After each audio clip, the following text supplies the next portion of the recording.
Fact 24 में आपका स्वागत है। आज हम एक ऐसे रहस्य का पता लगाएंगे जिसने दुनिया को चौंका दिया। अक्टूबर 1582 में 10 दिन अचानक कैलेंडर से गायब हो गए। क्या आप जानते हैं क्यों? जानने के लिए अंत तक हमारे साथ बने रहे। हाँ, आपने सही सुना। अक्टूबर 1582 में 10 दिन बस गायब हो गए। यह कोई साधारण घटना नहीं थी, बल्कि एक ऐसा रहस्य है जिसने इतिहास को बदल दिया। लेकिन ऐसा क्यों हुआ? इसके पीछे की कहानी जानने के लिए अंत तक देखते रहे। कल्पना कीजिए, आप 4 अक्टूबर को सोने गए और 15 अक्टूबर को जागे, जैसे कि समय में छलांग लगा दी हो। लोग हैरान थे, परेशान थे और सवाल कर रहे थे कि आखिर ऐसा कैसे हो सकता है। लोगों के जीवन के 10 दिन गायब हो गए।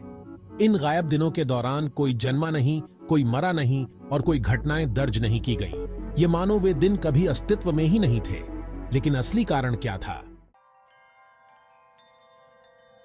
उस समय यूरोप जूलियन कैलेंडर का उपयोग करता था, जिसे जूलियस सीजर ने पेश किया था।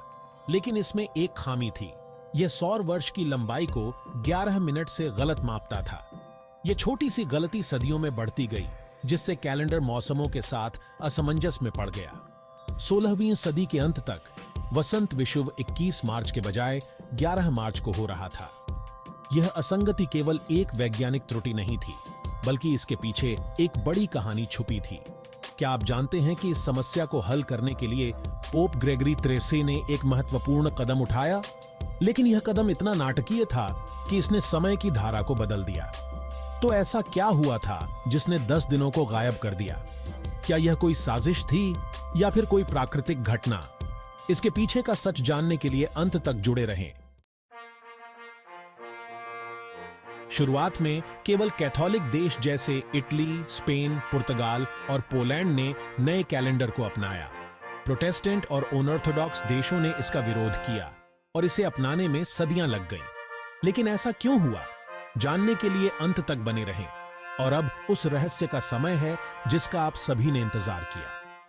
पोप ग्रेगरी 13 ने ग्रेगोरियन कैलेंडर पेश किया और इस कैलेंडर को सही करने के लिए 10 दिन छोड़ दिए गए, ताकि वसंत विषुव 21 मार्च के आसपास ही रहे और धार्मिक पर्वों की तिथियां सही रहे। यह था वह कारण जिसने अक्टूबर 1582 के 10 दिनों को इतिहास से गायब कर दिया। ग्रेगोरियन कैलेंडर को अपनाने की प्रक्रिया एकदम सरल नहीं थी। कई देशों में इसका कड़ा विरोध हुआ। हम इस नए कैलेंडर को स्वीकार नहीं कर सकते। यह हमारी धार्मिक मान्यताओं के खिलाफ है और इसे लागू करना हमारे समाज के लिए हानिकारक हो सकता है। प्रोटेस्टेंट और अनऑर्थोडॉक्स देशों ने इसे अपनाने में बहुत समय लिया। कई देशों ने इसे अपनाने में सदियां लगा दी, लेकिन धीरे धीरे ग्रेगोरियन कैलेंडर ने पूरे यूरोप और फिर पूरी दुनिया में अपनी जगह बना ली। तो दोस्तों, यह थी कहानी उन 10 दिनों की जो इतिहास से गायब हो गए। पोप ग्रेगरी 13 का यह कदम एक साहसिक और दूरदर्शी निर्णय था, जिसने हमारे कैलेंडर को सही किया। और इस तरह अक्टूबर 1582 के 10 दिन इतिहास में खो गए। उम्मीद है आपको यह कहानी पसंद आई होगी।